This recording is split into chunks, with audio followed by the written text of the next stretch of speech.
On today's episode, we've got a learning and development leader who has so much experience to share and many great comments about quality, efficiency, effectiveness, safety, engaging learners, and so much more. So, welcome to today's episode of The Perfect Route.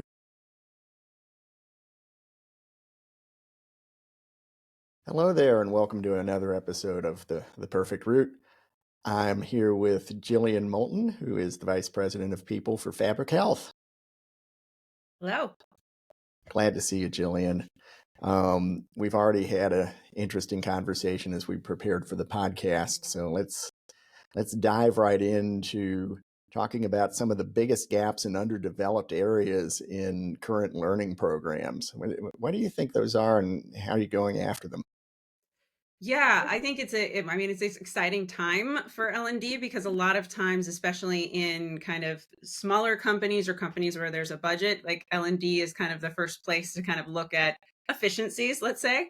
And I think right now the introduction of AI is a very interesting application to how you can start finding gaps and addressing them. Um, eh, in the current climate. So at my company, when I was brought on, a big mandate was to establish an L&D program. And we had a pretty lean team to do it.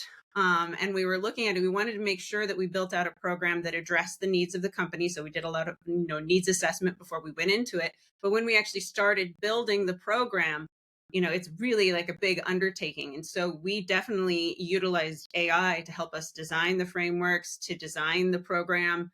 And then, of course, with human nuance, we started to develop it and really be able to do kind of what you do with like a fully staffed team with, a smaller, like more scrappy team.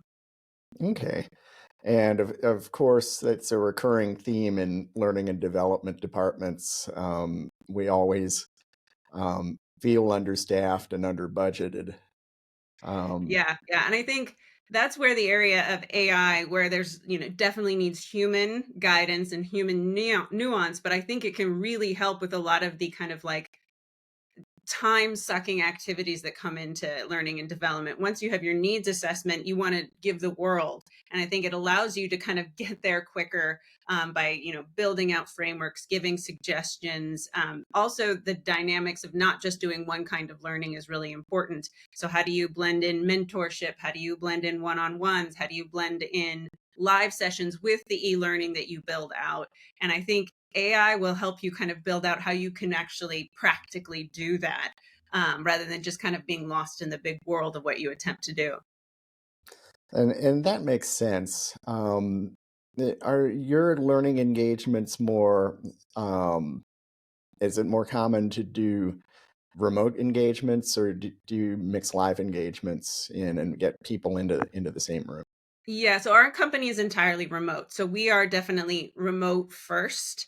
And in my prior positions I've had, when we had a little bit more like pre-pandemic, when there was a lot more in office, we wanted to blend that. And I do think that there is a big benefit to live learning. I think from my experience, kind of the more like enablement training, that's the stuff that I prefer to do live. But in my current environment, remote is where we're at. And so it's really more about async versus live, remote live, to for learning and development. And are there any challenges that with asynchronous learning that you're encountering, and how do you get over those? Yeah, I mean, so for me, so we implemented our first LMS, and LMSs are great because they manage your learning. But I can't say that I have made huge growth in my career through like e-learning. And I think e-learning can really kind of, if you watch a 4-minute video, that's kind of excruciating. I think maybe that's Mhm. because of the attention spans today. But I really believe you have to have differentiated engagement. Otherwise, a video is going, and I think we've all been there. It's a mandatory training, and your head's over here, and it's running right here, and you're just trying to get through it. Whereas I think if you're in a mentorship where it's one-on-one, you're engaged, right? When it is content that really you need to learn, like something really practical, I think you're engaged. But there's always going to be mandatory stuff we need to learn. So I think you need to mix it up. Almost think of it as like modules. You have an e-learning, you have a live session, you have a one-on-one, You have a, maybe even a one-on-one with HR to engage on what you're doing. And of course, quizzes, how, help your brain kind of engage. But engagement is really difficult in a remote environment. So I think you have to find different ways to engage also the different kinds of learners that are out there. Mm-hmm. Um, how much compliance and regulatory training do you do? So Fabric is a health tech company. So we have to, we have PHI, we have security things that we need to make sure people go through and are very familiar with. And then we have some differentiation across the organization based on what they touch in that realm. Like, for example, product and engineering has a different kind of requirement than, say, sales or marketing. So when we built out our compliance, we needed to make sure that it was recognizing how it's applied. But then also with founding this L&D program, we have established an onboarding program, management training, but we're also now starting to think about enablement. So there's the developing people into their new role, there's developing them into their future roles, but then there's also the continuous learning you have to do, especially in health tech, which is a really rapidly changing environment. You want to be innovative, you want to innovate, you want to try new things, but you have to make sure that you don't step on regulatory issues. So we try to balance, how do we give the baseline training and development with then also the, hopefully future forward training that we're trying to do too. I find the most effective kind of future forward for, under budget constraints, maybe to say, is mentorship. So taking your senior most people and how do you connect them to your up and coming to really give that one-to-one most engaging style of development. Because, I don't think people are going to necessarily just get like, here's 6 e-learning courses and all of a sudden you'll be a senior engineer. It's not how it works, right? So we're really kind of looking at that. And also, how do we use AI to kind of like paint that path for people with human nuance? And that's where I think in mentorship courses, or not courses, but in mentorship arrangements, if you're not as the mentee or as the mentor, using AI to give you more ideas on how you can be more effective in those mentorship sessions, you're really kind of missing a big opportunity. Because while it can't tell you necessarily what to mentor, it can tell you like different things to give as reading assignments that you can then talk about in your course, or different, interesting things that are happening, articles that are happening in the industry that then you can kind of like translate through human nuance of, I'm a senior engineer, I, experience this is what I think about it. And then you have also that reciprocal with a more junior engineer, say, being like, well, I've lived in this as, a Gen Z, and this is what I experience. And so then they can get into a really cool feedback loop that I think mentorship is really like quality for that. I like the mentorship piece and the one-on-ones. How many mentees does a mentor usually have? I think we do a 3-month program and we Okay. have a 1-to-1 ratio. Now, Okay. what I do, and I've always done this, is, after that 3-month, I have a discussion of like, do we want to make this monthly? Like the relationship, I don't think should end there, especially if it was a really effective relationship. Mm-hmm. But then I'll get another mentee in our next session. And through my career, I did this at my prior company as well. It creates these great bonds that last through time. And while you might have multiple mentees, the cadence of the mentorship does get extended out. But I think that's a really great way. And also what I find really cool is to stay connected to those people as I leave to the next company. And it creates a really cool community feeling too. Okay. And the community piece is to me really important. You've got the building blocks of the one-on-ones, and the longer a mentor and a mentee are in the program, the more they develop their own network, which just magnifies the effect of the community. 100%. And then hopefully those mentees eventually grow in their career and become mentors. And so it's like a Mhm. beautiful cycle. Now, I want to also be honest that like some people aren't mentors. That is fine. In that case, I would hope that maybe they can also mentor through documentation, writing things down. Not everybody kind of like knows how to give knowledge down, but in my experience, the majority of people do. Okay. And that difference between tacit and explicit knowledge it can be challenging to manage. It sounds like you're doing a great job of balancing the two, especially in a fast growing enterprise where the situation changes on a regular basis. Yeah, yeah, yeah. Well, this is where I think, you know, learning language and like AI models really do help you because they can reduce the noise of Mhm. especially in AI. There's so much noise about, well, this is what agentic, you got to use this tool, it's in the tool that you're already using, no, you have to do it yourself, you have to build it yourself. I think this is where AI can be really helpful if you have a good prompt. And one of the other things is like the more senior you are in your career, the probably better prompt you're going to have. And Mhm. that's a mentorship that I can see coming down. But I also think the younger generations are coming with more like comfort in using these things, so they can also bring that together. So again, that becomes that cycle. But I if you want to know what you need to learn, it's like we are, it's an open open world out there, and trying to keep track of what's going on is really hard. So having AI to kind of present what's out there just there, and then you using that to kind of up level to what is important to you, I think is really important. It's kind of like the secret sauce. It's the superpower to AI Mhm. and how it can apply to L&D. And like every superpower, it's important to use it responsibly and Yes. with a purpose in mind, which you're very clear about the purpose. Um, but would you characterize Fabric as a first mover, or do you look at what the first movers do and then modify what your plans are? We are definitely not a first mover. We are pro in it, but because of the industry that we're in, we don't, we have a little bit of risk tolerance that we want to take on there, or higher risk, awareness. So I think what we're doing, and our CTO and I have talked about this, is how do we test it out, learn from those who are on the forefront. I think, I was in a people leaders group, and one of them was a people leader of an AI company, and they have much more. They're trying to lead the front on how they implement AI at their company, and I was fascinated. I want to learn about that. I want to use what is best for our business. So I think, like you were saying, there's a superpower, and with that comes kryptonite, right?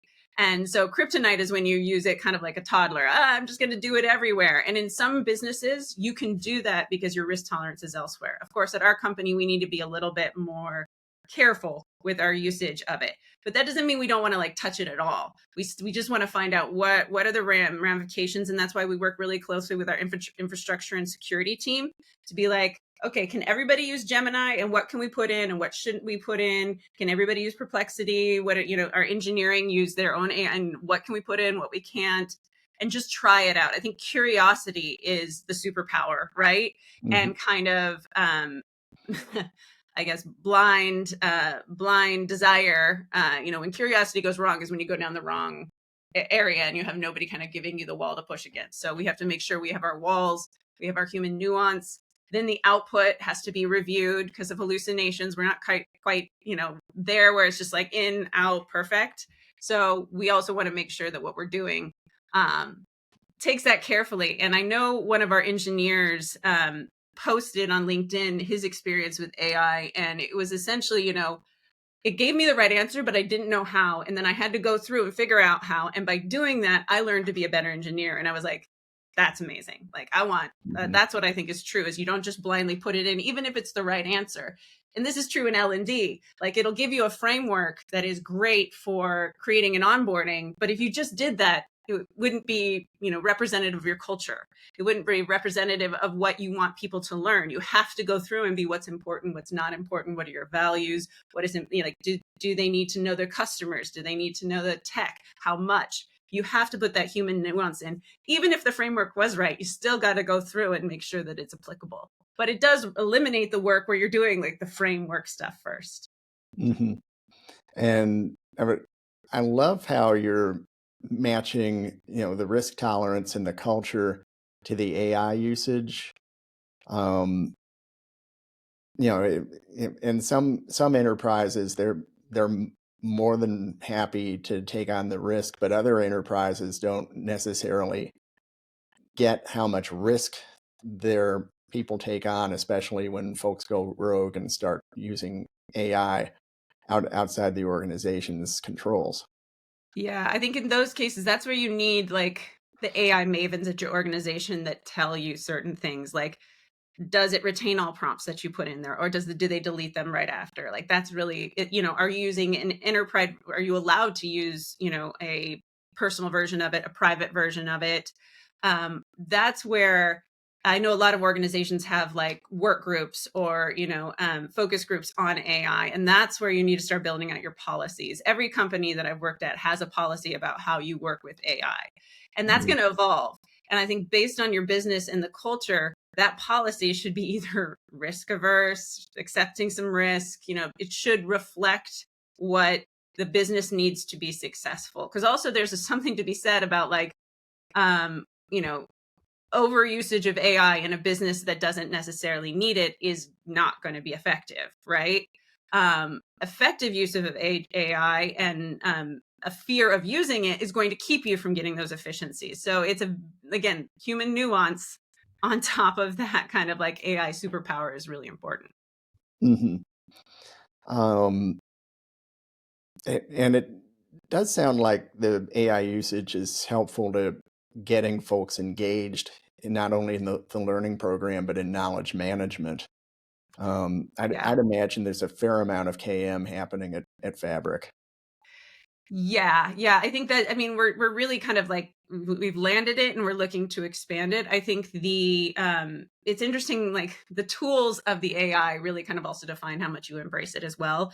Like, is it embedded within your LMS or is it embedded within your HIRS that directs you to it, right? So it's like, is it agentic or is it just prompting? There's a lot of like worlds that allow you to embrace it or unknowingly embrace it. Like that's what's interesting in a balance, I think, for every company is what are we providing to our employees to utilize it? Are they aware of it? How much do they have to learn to do it? Kind of getting into that, there's practices, there's tools, and then there's adoption. I think at our company, we have a healthy amount of resistance and acceptance to adopting AI. And when we think about L&D, we've kind of just said like, hey, you can use it and give it as suggestions. But I think eventually we want to give more ways you can do it. Because I think some people do it on their own, but the majority of people need a path kind of drawn for them. And that's the thing. I think the next thing I would like to do is to like do some courses on how you can best use AI at our company and with the tools that they have on hand. Not kind of like, you should use AI. And somebody's like, what does that mean? Instead, be like, go on Gemini and, use one of their tools to learn about X, Y, and Z for this. In any L&D program I've ever had, there's the baseline that you have to learn, but then you also have to have the fringes that people want to eat up because you have really ambitious learners that you want to give some suggestions to. This is stuff that we want to build out. Now, we, of course, just launched our LMS this year, so we have a wonderful roadmap to get through, but that is something that I think helps people help themselves. And that's huge in L&D. How do you get the hungry, curious people served along with everybody else who's maybe more established in their career? How do you get the knowledge out of them?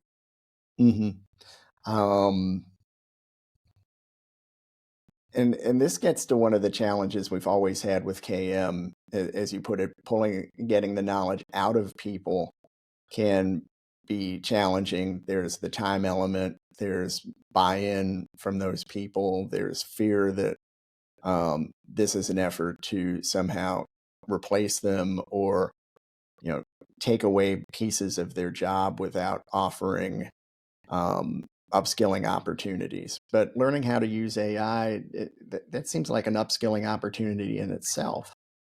Yeah. I think so. At Fabric, we have 2 lunch and learn programs.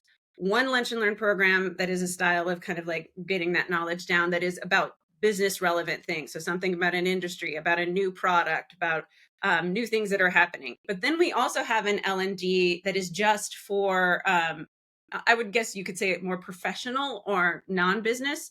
So this is where we can bring in like DEI topics, somebody's experience. We can bring in somebody's cooking desire. I think we once had somebody teaching about electronic music creation. And that's the kind of like learning that I think brings a community together, right? And brings more of a cultural richness to it. And I think that is, there's no AI involved there. That's just a little bit of us humans wanting to connect and to be connected that way. But I also think, kind of going back to you were talking about like the fear of giving knowledge down because it removes my job, which is a big fear that comes out of AI. Um, AI is an enablement tool, in my opinion. And I know that that enablement might reduce some of the functions that exist today. But I think the functions that they are going to reduce are functions that we want. I don't know that they're the roles that people want to be doing all the time. They're kind of like growth steps. And so, it's almost like an evolution. How do we get people moving forward and upward in their careers to something that is much more something that they would enjoy, they satisfy, is impactful? And how do we get AI doing the things that are kind of mind numbing, the things that are not necessarily things you want to spend a lot of time in? I was talking to someone who's talking about, when you have a difficult conversation, or you have one upcoming, you can use AI to practice out some of those scenarios and see how they come back to you. That's not a place you want to live, but it's a good thing to do and practice until you become experienced in it. So it almost lets you get through some of those like first 3 conflict conversations you have to have as a manager in a fake world, and then you are much better at doing in the real world. And that's an example of how I feel like AI helps you get through the difficult or the redundant or the kind of like efficiency things to get you to the place where you've had the conversation, the performance or whatever the conversation is about is getting resolved and you're moving forward. I think that's a really good use of it.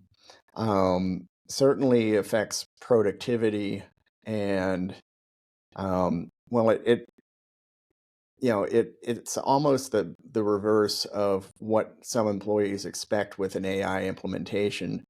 That there's that assumption that AI makes them and their positions less valuable, which it sounds like the reverse is true at Fabric. Yeah, I think if you stay curious and you stay interested, it unlocks your potential to the next thing. And I think, a lot of the fear around AI is just the fear of not knowing.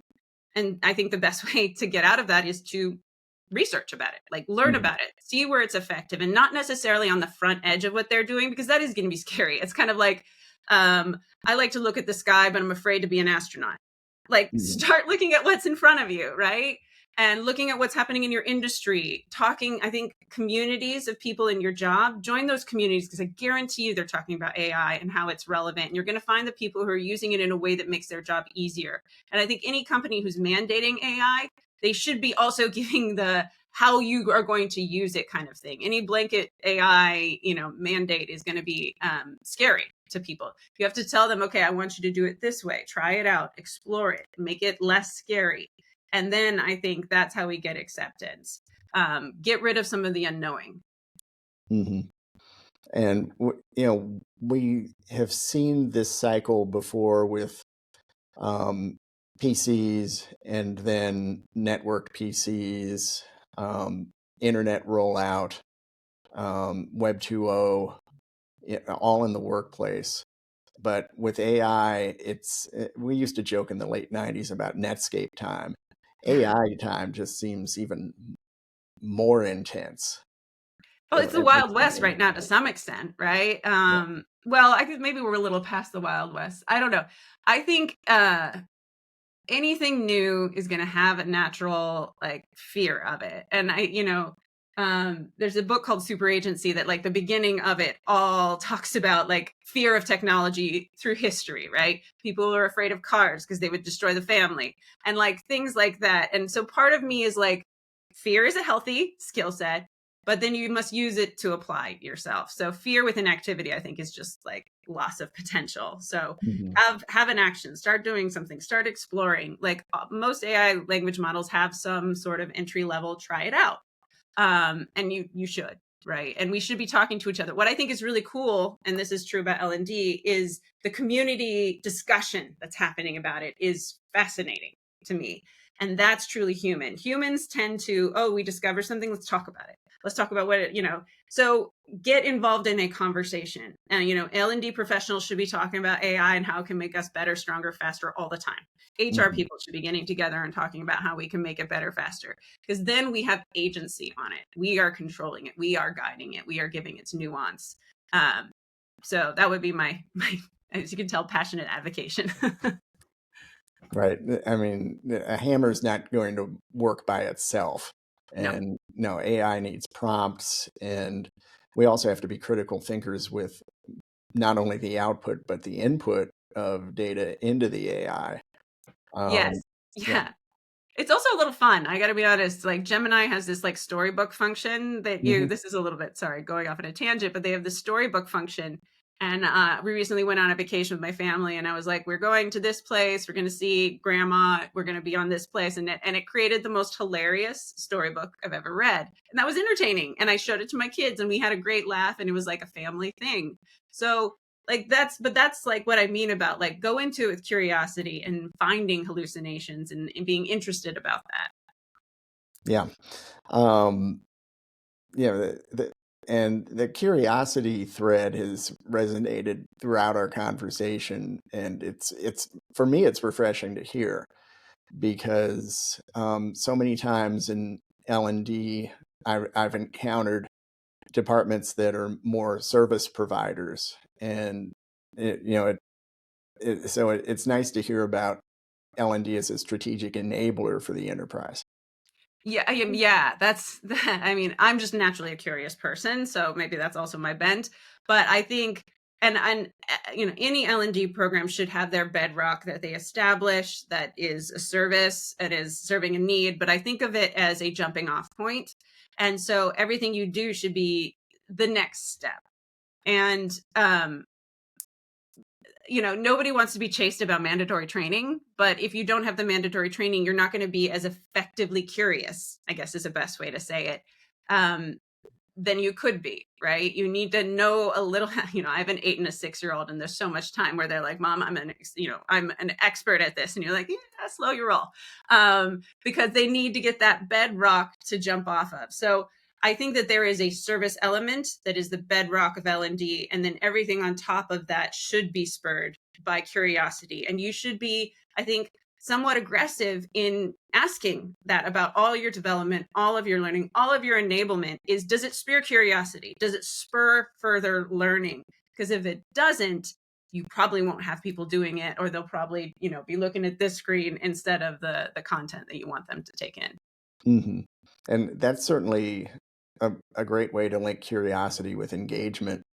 Um, the more people are not only inquisitive about what they're looking at, but questioning what they're looking at, to me is a good thing for Yeah, I engagement. agree with that. Yeah, yeah, it's interesting. I think we were talking about how, in universities, especially with the upcoming generation, AI is being used for writing essays. But, it makes me start questioning, is an essay the best way to learn or to demonstrate knowledge, right? Hmm. Perhaps through this difficulty that we're going through of that, we find a better way to serve the purpose and serve the goal. And I think using AI without a goal is a little bit like wandering. And sometimes you got to wander. That's fine. But I think the most effective type of curiosity has a goal in mind, has a thesis to prove, has something that you want to figure out. And so that, yeah, I think that is interesting. Is what you're doing actually the right way to get to where you want to go? Hmm. And uh, charting that path is, you know, challenging and rewarding in an organization. Or where do you see your work going in the next year to 3 years? Year to 3 years. Well, at my current company, a lot of bedrock is being like Right. established, but we are already talking about enablement and how do we partner with other organizations to meet the current need and the need of innovation, right? I also think we want to have a continuous conversation about the future, especially in a rapidly evolving market like we're in. And there's a lot of things happening in digital health that people are again afraid of, excited of. How do we stay in front of that? So a lot of what I think my next 1 to 3 years in L&D is going to be is keeping up with what's happening in the industry and in technology to ensure that we can bring that back down to our people. And that means that it's not just HR working in a silo, setting up a lot of training for this, for security. It means that we have to be in each of the departments, being business partners to define and create with them content that is relevant for the future. But it also means we have to be really aware of ephemerality, or that's not a word, how ephemeral our content is, right? So Mhm. something that we might have set up about one product is definitely going to evolve in a year. So we have to be working really closely with our product management team to make sure whatever we set up in our, onboarding training about our products evolves really quickly. The same thing about our training on our market. How does it evolve, especially with some of the stuff happening in the administration right now with digital health? How do we keep that in our mind and be really close partners? Because what we are in HR or in L&D for our company is the person that packages it for learning. We think about the learner journey. We think about, is it relevant for who, how many, for how long? And what we can do for our subject matter experts is say, that's really great knowledge. How do I package that for you into development, into learning, into training? Yeah, and packaging is a really important part of not only managing L&D in the current space, but in the long term. People like bundles that make sense. Yes. It gives them an anchor, as you put it, so that the future seems less uncertain, even in an enterprise that focuses on digital health. And you know who knows where that's going in the next year or 3 years. Yeah. Agility and nimbleness come to mind as two key success factors for what you do. Yeah, definitely. And that's something that you also kind of have to train and set as a goal for the organization, and also kind of identify when it's happening so you can kind of like address it. So yeah, culture is huge to developing how we will keep pace, how we will grow, how we'll be effective in what we train. And that's one reason that we picked a LMS that could be really responsive. That's really important, is when you're looking at an LMS, do you need one that just holds your content, or do you need one that is a feedback loop? And that's any L&D or HR executive, when you're thinking about the tools, you're always wrestling with, um, do I get the one that can control it all, that connects all the things, or do I need one that's much more nimble and a agile, a best of breed or something like that? So in L&D, there's a lot of evolution. I also think in the LMSs, there's some disruptors, there's the old guard. Like, how do you pick the tool that is best for your culture and for your needs? Hmm. And I think that's a great way to wrap up our conversation for today. Thank you so much for joining us, Jillian. I learned a lot, and I hope our viewers and listeners did too. Um, Thank you. Thank you. th- Same.